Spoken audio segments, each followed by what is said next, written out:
Доброе утро, друзья! Сегодня мы с вами путешествуем по Кругобайкальской железной дороге. Меня зовут Шабалина Ольга, и мы с вами уже находимся в Култуке, возле вот такой стеллы. Эта стелла построена в честь установки, точнее не в честь установки, а в месте, где находится Кругобайкальская железная дорога. Видите, на стеле расположены рельсы, шпалы, Байкал. Все символы Кругобайкальской железной дороги. Сегодня наше путешествие начинается с традиционного танца. Называется это йохар или хоровод. Этот танец символизирует солнышко, хорошую погоду.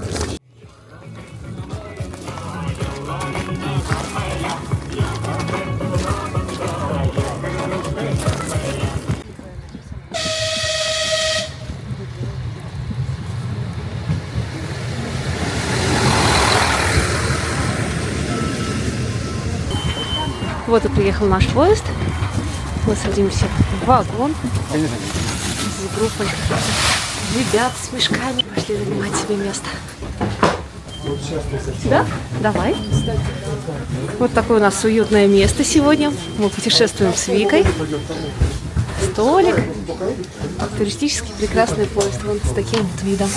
Это станция Култук, откуда мы сейчас поедем. Ехать нам 1:40.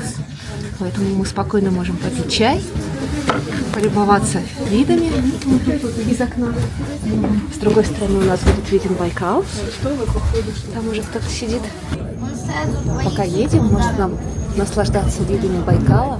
Вот там самая белая такая точка. Это мраморный карьер. Он сейчас работает.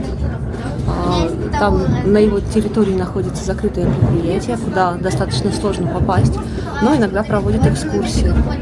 Я надеюсь, как-нибудь я там побываю и удастся запечатлеть это интересное место. А пока любуемся Байкалом, Хамардабаном. Немного расскажу о нашей поездке сегодняшней. Нам предстоит путь совсем небольшой, пеший, около 9 километров. Мы сейчас едем из Култука до станции Баклань. Там мы вернемся около километра назад до реки Шабартуйки. На ней мы посмотрим 2 моста. Один должен быть железнобетонный, другой каменный. Соответственно, из первой и второй очереди строительства Кругобайкальской железной дороги. Потому что сначала ее сделали однопутной, и потом уже в 1905 году запустили строительство второго пути. Потом мы развернемся и пойдем в сторону станции Киркирей. Станция Киркирей примечательна тем, что там находится очень интересный туннель, по которому летом стекает водопад. То есть пустили ручей прямо по этому туннелю. Когда мы туда приедем, я покажу все и расскажу более подробно.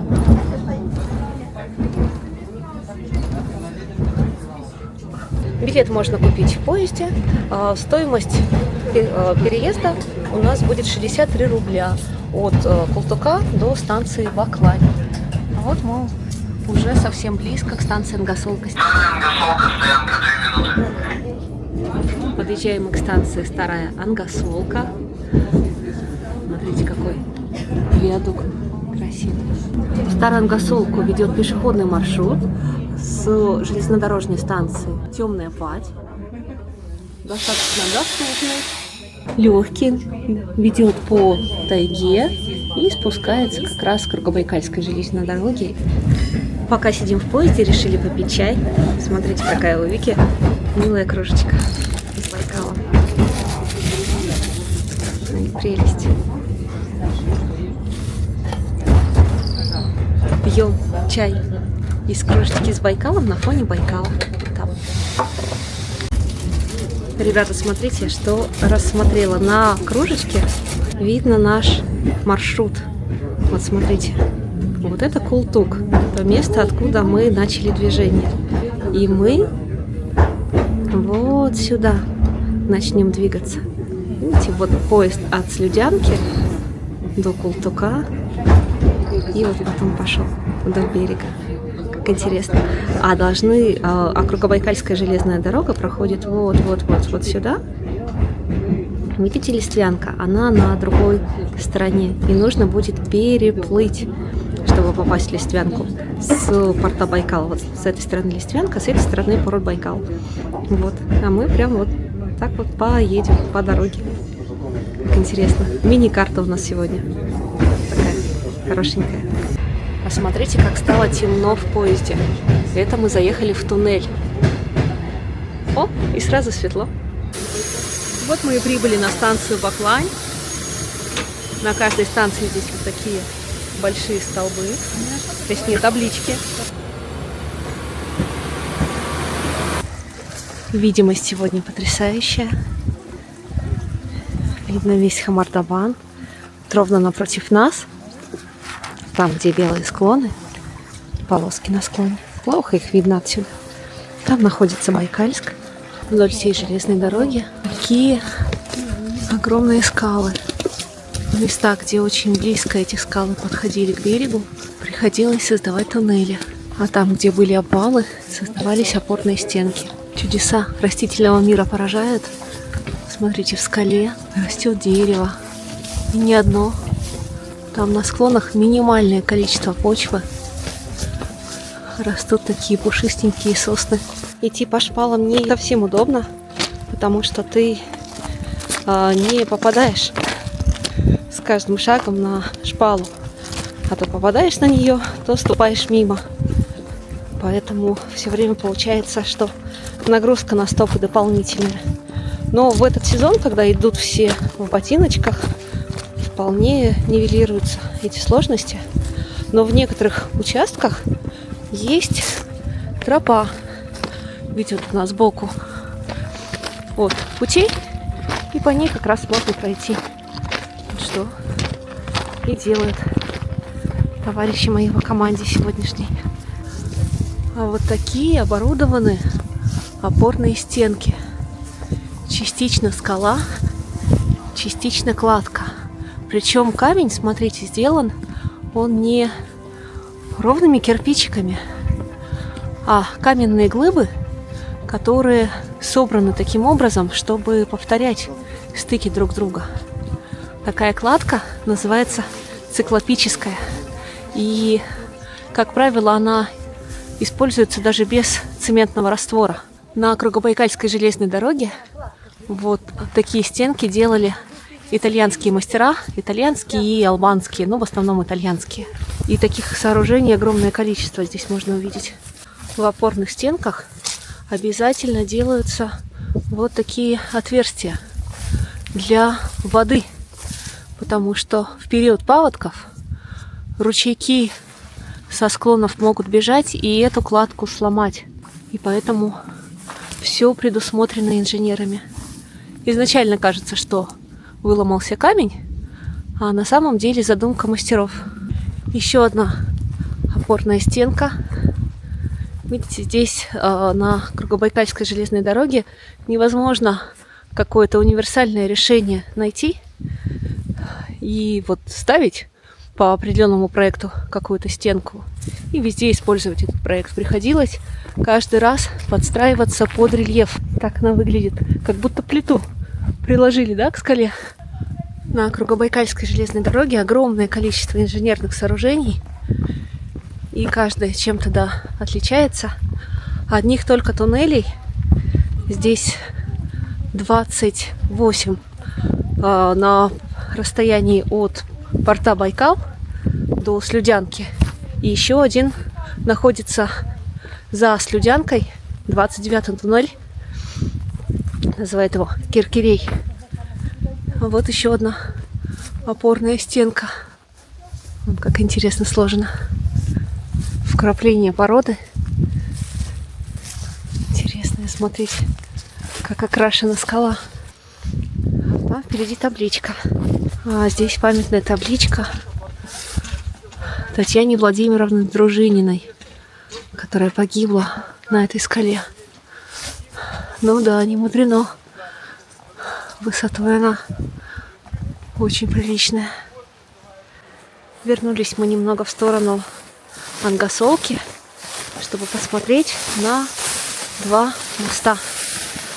Один каменный, другой железобетонный. Речка уже покрывается наледью. Ребята с моста кидают камни. Смотрите, как красиво замерзает лед шариками. А вон вся в них трава. Жались, как хорошо, да? Образование льда на Байкале – это отдельный, очень интересный процесс. В устьях рек, впадающие в озеро, образуются вот такие ледовые шарики. В них замерзшие веточки, листики. Решила немного отстать от группы и пройти, постараться вдоль устья реки на другую сторону моста. Можно, конечно, по верху. Я вернусь, скорее всего, по верху. А сейчас хочу пройти. Там впереди бурное достаточно течение. Вон там. Сейчас найду проход. Отключу камеру, чтобы нигде здесь не свалиться, а смотреть внимательно под ноги. Дальше река с еще более бурным течением. И здесь уже вот такие фигурные первые льдины. Река эта называется Шабартуйка.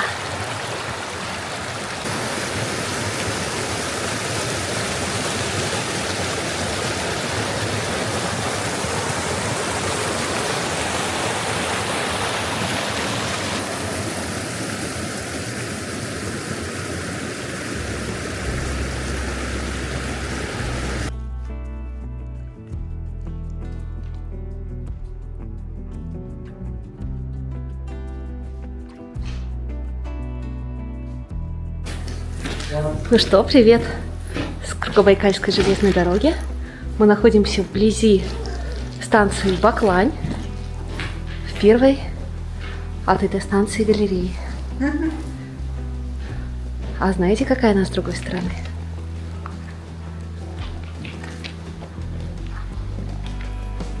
Вот какая конструкция. В некоторых местах Кругобайкальскую железную дорогу можно даже назвать дорогой среди скал. Высота их как многоэтажка здоровенная. А впереди нас ждет как раз туннель, выбитый фактически вручную. При строительстве дороги в основном использовался как раз ручной труд. И впервые в России использовался пневматический инструмент, но совсем на небольших участках, поэтому в основном это был очень тяжелый ручной труд. Туннель этот находится ровно в середине между станцией Баклань и колокольней, в огромной скале. Даже не представляю, насколько это был титанический труд. А перед туннелем бежит вот такой ручеек. И казалось бы, что сложного, да, и опасного для таких сооружений масштабных. А сделано, посмотрите, какая конструкция огромнейшая. Дело в том, что в период паводков вода здесь очень сильно повышается и может подмыть дорогу. Поэтому для каждого ручейка здесь сделано обязательно водоотводное сооружение. Заходим в туннель. А вот этот туннель значительно длиннее. И сразу чувствуется холод и темнота.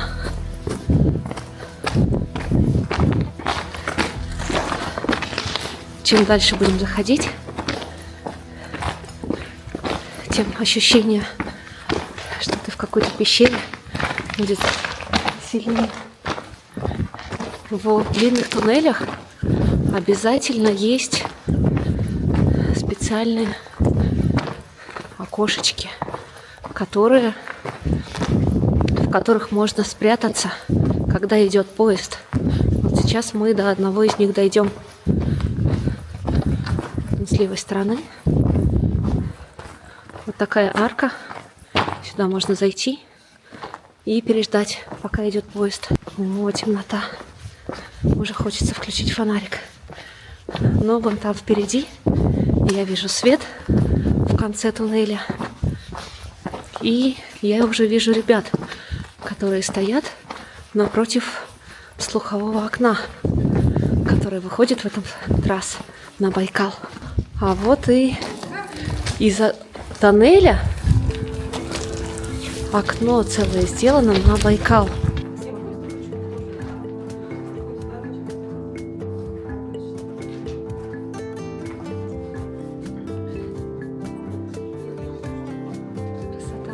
Выход из туннеля здесь, за поворотом. И такие большие расстояния по туннелям без фонарика идти не очень комфортно. Потому что когда наступает темнота вокруг, происходит дезориентация и немножко может даже качать из стороны в сторону с непривычки. Самый большой туннель на Кругобайкальской железной дороге находится на станции Половинная. И он длиной 700 метров. Он сделан прямой совершенно конструкции. То есть в начале туннеля, когда ты заходишь, ты уже видишь выход. И тебе кажется, что он очень близко. Но когда ты начинаешь по нему движение, это какое-то бесконечное время, пока ты его не пройдешь. Поезд экскурсионный, которым мы сегодня ехали, Нерпочка, идет по нему 5 минут аж. Но он ходит медленно достаточно, этот поезд. Поэтому для таких туннелей даже летом мы берем сюда курточки и фонарики стараемся брать. Ну, в принципе, фонарика на телефоне тоже вполне хватает. А вот уже и выход совсем близко. На этом участке пути уже становится холоднее. На горах лежит снег на макушках, а небо разъяснилось, и нам сегодня предстоит отличнейшая погода. Смотрите, какое синее красивое. Ах!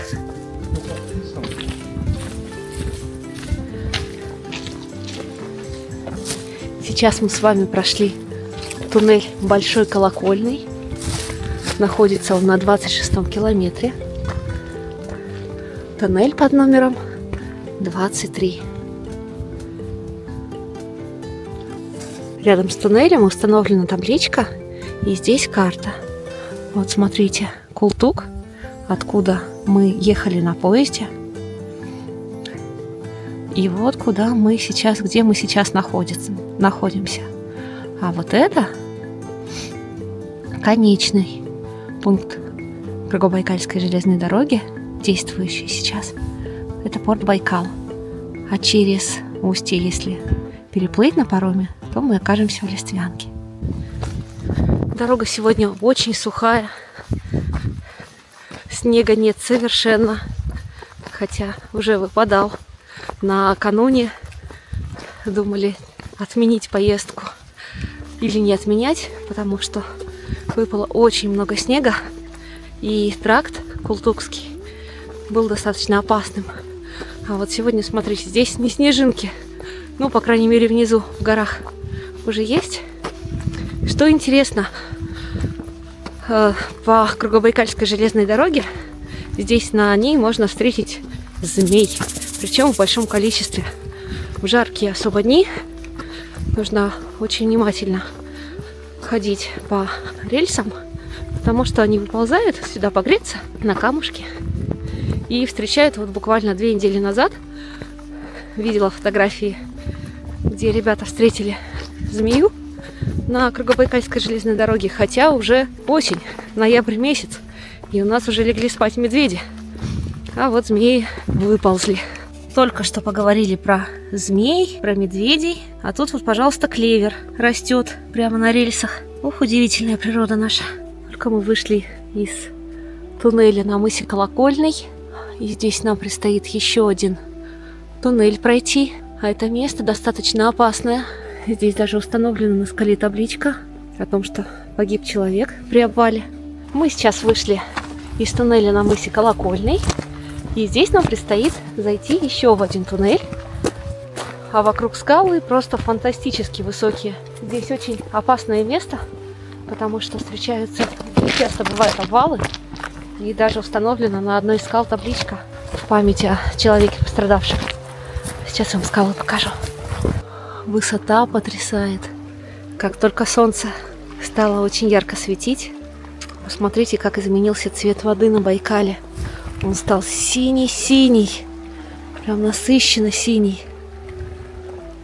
Ой, красотища, а этот туннель совсем коротенький. Пойдемте смотреть еще один туннель. Несемся как в космосе.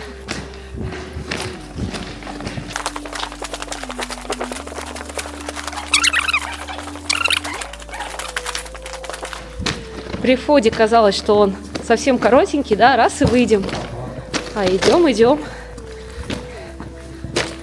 Это, конечно, не как наполовинный туннель, 700 метров, но все равно. В туннелях иногда можно встретить крупный рогатый скот, поэтому в туннелях, где совсем плохо видно, лучше, конечно, проходить их с фонариком, чтобы, если вдруг животные будут в туннеле, не испугать их, потому что они могут непредсказуемо себя повести. После туннеля солнышко особенно теплым кажется и приветливым. Сейчас мы движемся в сторону станции Керкерей. Это ровно середина пути. Точнее, нет, не середина пути. Это место, где при строительстве Кругобайкальской железной дороги встретились две группы.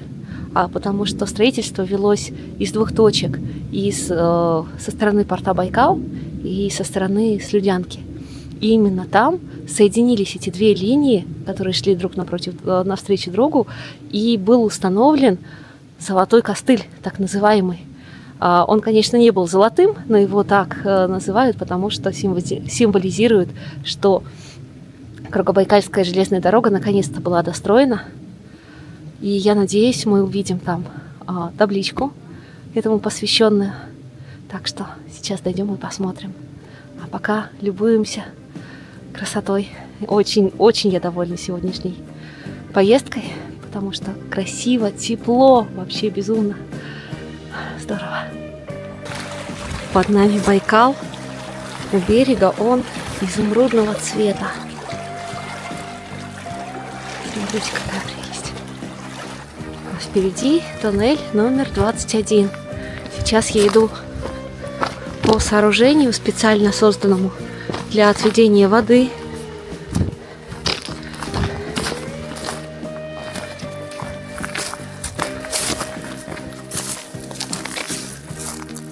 Видите, какой соорудили мост.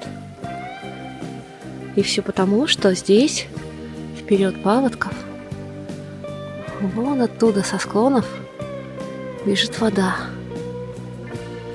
И я думаю, что летят камни тоже. А я передаю вам привет. Каждая стена здесь на КПЖД как произведение искусства. Смотрите, как сделали. Интересно. Не стали стесывать часть скалы, а обрамили ее кладкой. Байкал, Хамардабан. Все сегодня нам показывается. Подниматься здесь совсем немножко.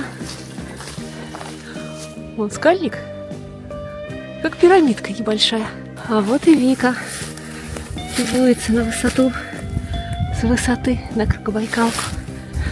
Ух ты, какая прелесть.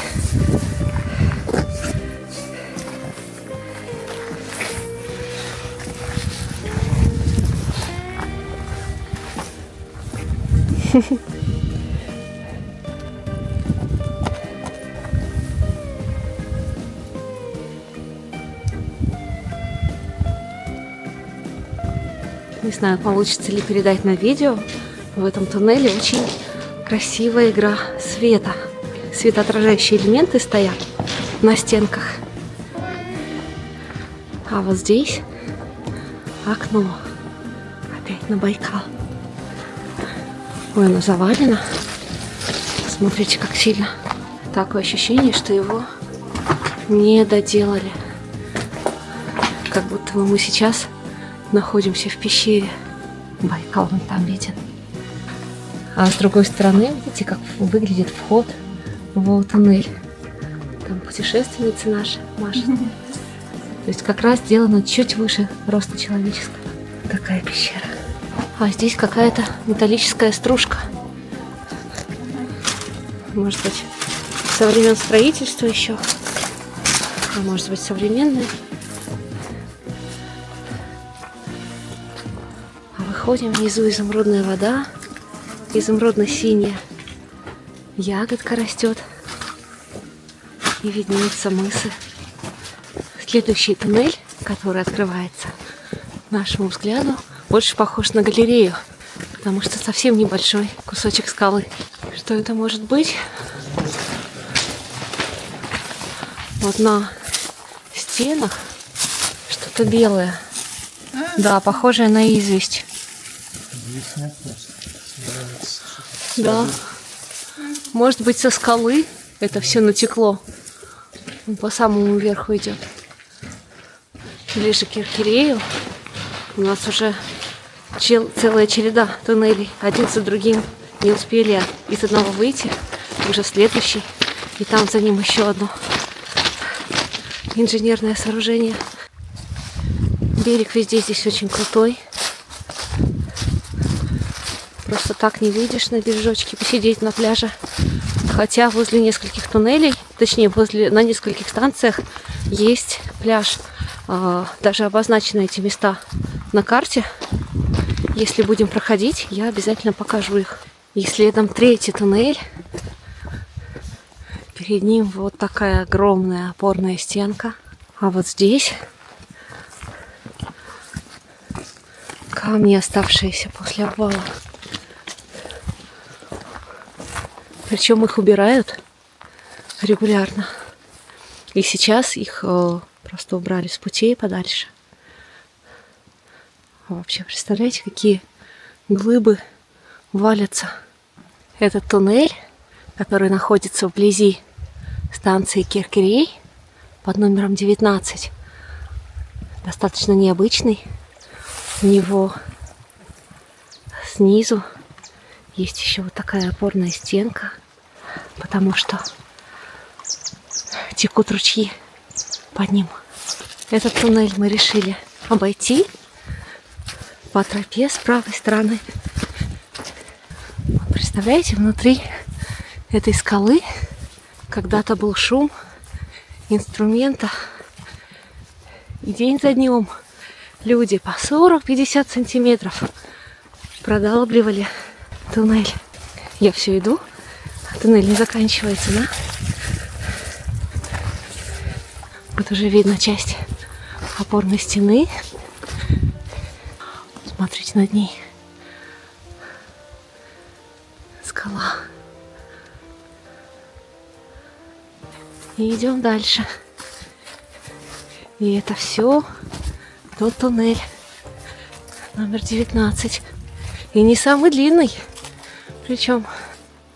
И это все по-прежнему туннель. Здесь, я думаю, прекрасное место, чтобы расположиться на обед. Можно даже стать палаточкой.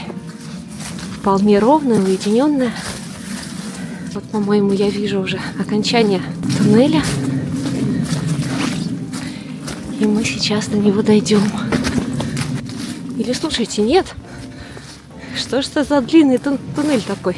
Идем, идем, он не заканчивается. Кругобайкалка особенно красива осенью, потому что скалы имеют желтовато такой песочный оттенок. И вместе с сияющей золотом зеленью, точнее золотом листвой, это особенно красиво. Особенно в ясную погоду, вот как сегодня, с синим небом, ярким Байкалом. Будет красота. Такие тут елочки пушистые, точнее сосны. А вот с этой стороны кусочки шерсти и даже косточки. Кто-то из больших животных здесь погиб. Вот даже кусок головы, не знаю, кто это. Вот, я вижу еще один почему-то вход. Я думала, что мы обойдем этот туннель и дальше пройдем вдоль железной дороги. А вот здесь, видимо, на какую-то параллельную ветку мы вышли. Сейчас посмотрим, где же мы очутились. По направлению все правильно мы идем, а вот по расположению интересно. По направлению движения хотела сегодня сказать, что мы идем в очень правильном направлении. Если бы мы шли в сторону Култука, то есть, например, вышли бы на Маритуе и пошли бы до Баклани, до станции, откуда мы стартовали сегодня, то мы бы шли все время лицом к солнцу. И нас бы вот так вот слепило. Видите, какие были бы цвета? Тоже красиво, но все в контровом освещении. А вот здесь мы идем, солнышко светит позади нас. И мы вот идем и радуемся. Видим все возможные красоты. Вот еще одно дерево, растущее на скале. Как же ты там живешь, ты бедненькая. Вот недалеко от туннеля находится пенек, где очень детально можно рассмотреть, как свою жизнь ведут короеды. Это личинки жуков. Смотрите, какие они пути себя прогрызают. И в рассохшем дереве очень хорошо это видно.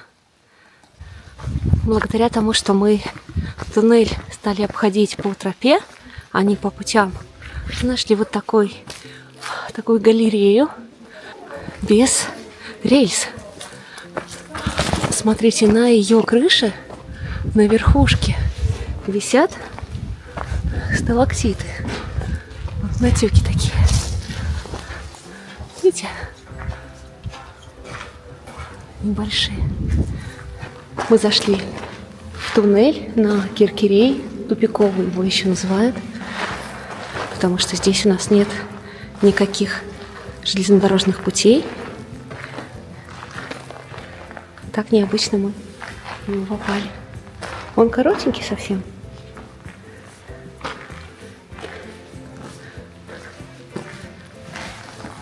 Это же выход. Видно. Ой, как темно. Керкерей еще интересен тем, что здесь по туннелю бежит водопад. Нигде такого нет. А сделано это потому, что инженеры думали, как же пустить воду так, чтобы не подмывало туннель. И решили поставить вот такое сооружение и пустить воду над туннелем. Туннель, над которым можно увидеть водопад, под номером 18 и находится на 123-м километре.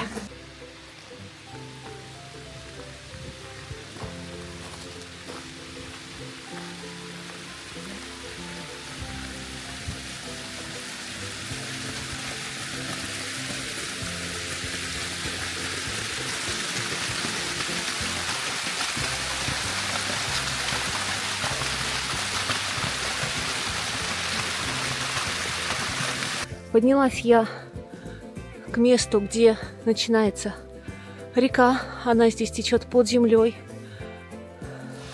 Вон там позади опорная стена, которая не дает завалить русло, чтобы река не поменяла направление, потому что это очень важно.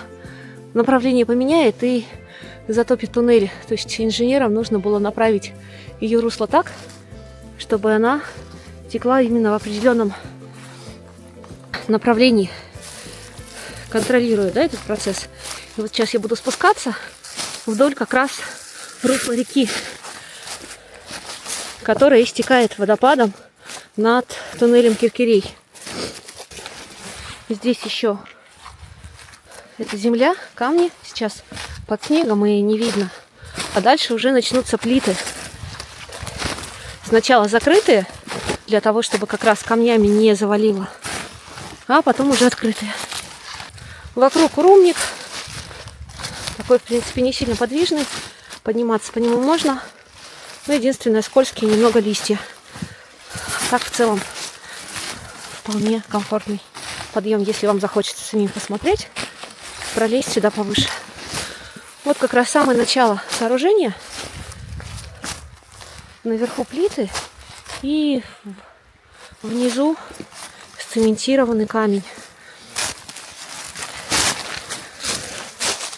Чем ниже будем спускаться, тем выше будут подниматься вот эти вот борты. Вот так выглядит опорное сооружение в верхней части. Здесь уже плиты, которыми оно покрыто сверху, начинают обваливаться. Поэтому выше я не рекомендую по ним подниматься. И там внизу бежит вода, ее слышно. Хорошими потоками. Говорят, что здесь в весенний период, когда очень много воды, водопад, прям очень такой хороший, мощный бьет над туннелем. Поэтому я думаю, что интересно будет в это время сюда приехать посмотреть. Вон как высоко мы. Там внизу маленькие деревья, видите? Вон маленькие деревья, там беседочка еще меньше. Высокие здесь скалы, поэтому уходишь даже на метров 400 и уже набираешь приличную высоту. Вот здесь уже заканчиваются плиты и начинается поток воды, мчащийся к Байкалу. В этом месте поток еще больше ускоряется. Несмотря на жаркое солнце, с теневых сторон туннели покрыты уже льдом. Но так как становится теплее, то он уже начинает таять. И мы видим сосульчики. Еще одно место для отдыха на Киркирее. С беседочкой, костровым местом, точнее с лавочкой. И вот такой стеллой. Над туннелем табличка о времени строительства. 1911 год. Этот туннель внутри очень-очень влажный. Когда идешь, слышно, как бежит вода, и сверху свисают сосульки. И посмотрите цвет стен, на них даже мох находится. Вода и лед. Идешь, на тебя сверху вода капает.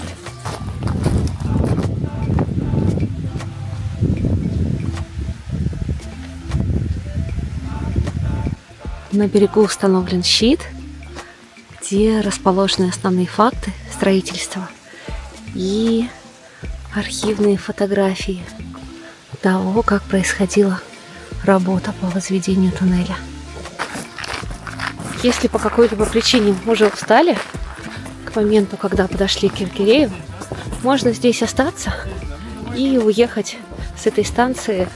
На этой станции останавливается поезд, и поэтому можно совершенно спокойно пройти не все расстояние запланированное, а немножечко раньше сесть. Но прежде чем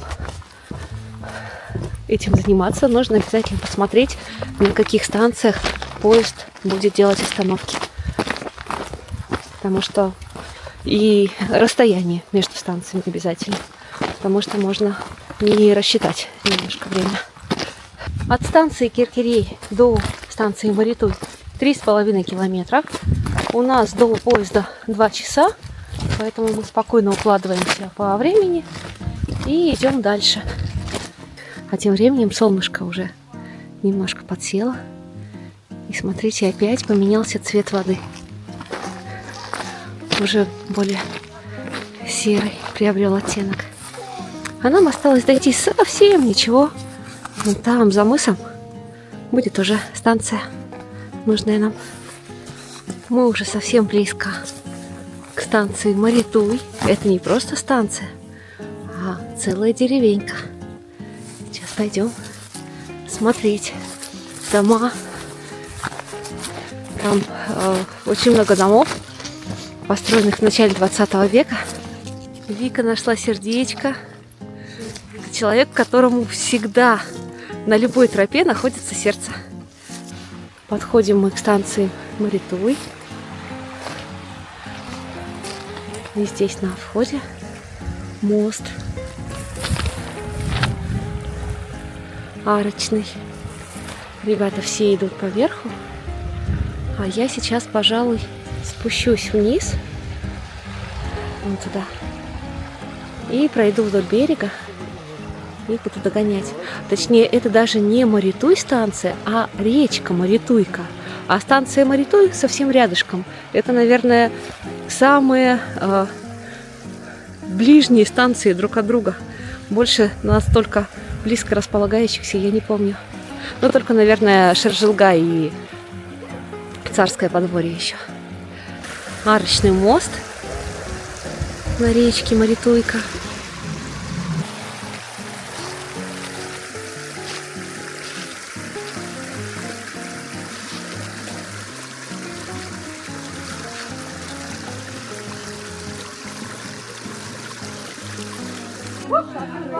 Прямо на берегу стоит дом с очень интересными окнами.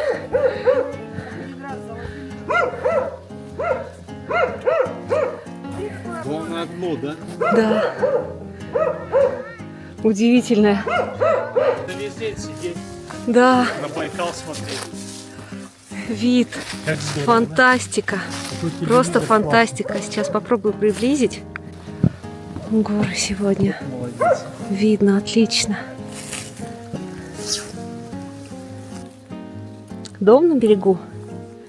Тепличка, огородик и туалет с самым лучшим видом. А это стойка, с помощью которой в тепловозы заливали воду. Если немного спуститься в сторону Байкала, можно увидеть старинную водонапорную башню. И вот там я вижу окно.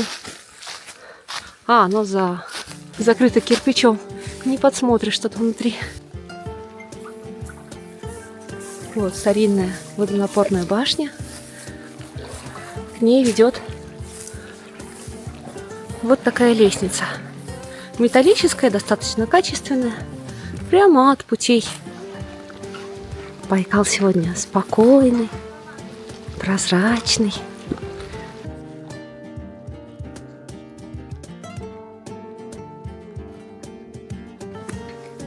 Еще одно старинное здание.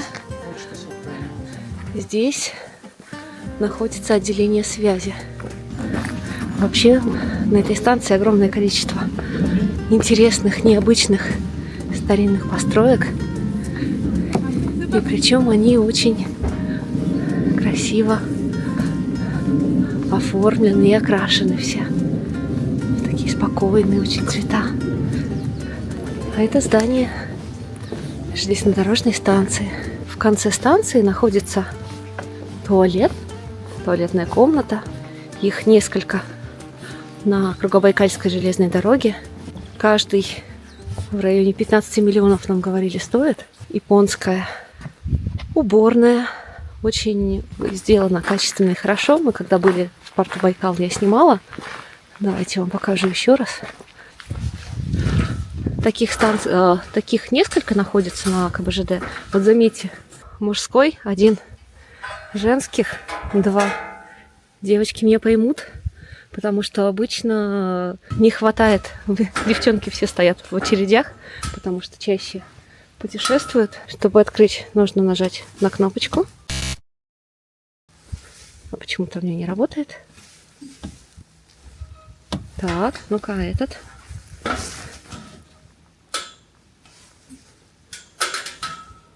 Очень странно. Ладно, значит, не попаду. Пойдем в мужской. Может, сюда меня пустят. О, впустили в мужской. Ну ладно, да простят меня мальчики.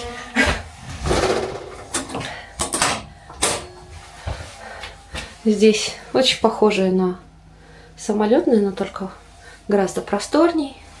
Большое зеркало. Привет. Раковина.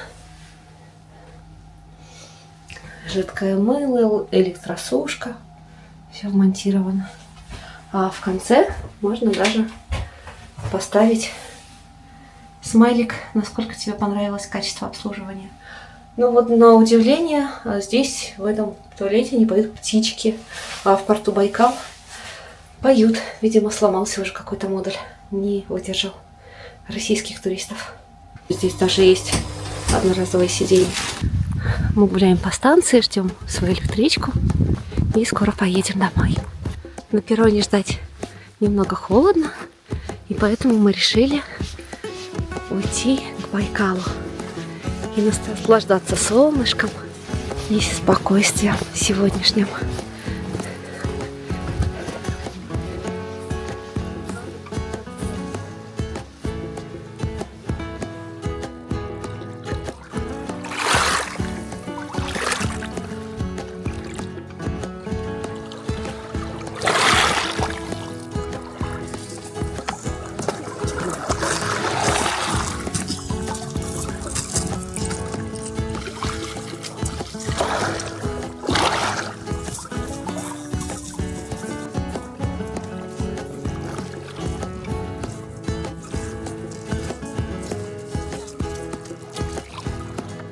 Вот и закончилось наше путешествие по Байкальской железной дороге.